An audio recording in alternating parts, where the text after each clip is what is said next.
এক্সেলে কোনো file password দেওয়ার জন্য আমরা সরাসরি চলে যাব এক্সেলে, গিয়ে যে কোনো কিছু একটা লিখবো ডকুমেন্টে সাজানোর জন্য। তো আমরা লিখলাম টেক ওয়ান ডে বাংলাদেশ,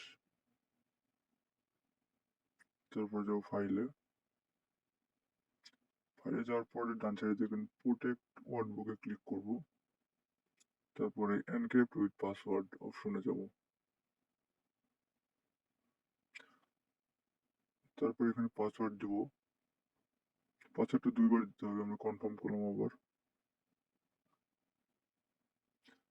এখন ক্রস চিহ্ন দিয়ে সেভ লেখার পর সেভ দিব। সেভ দিয়ে আমরা যে কোনো জায়গায় এটা সেভ করে রাখবো। লিখলাম পাসওয়ার্ড চেক।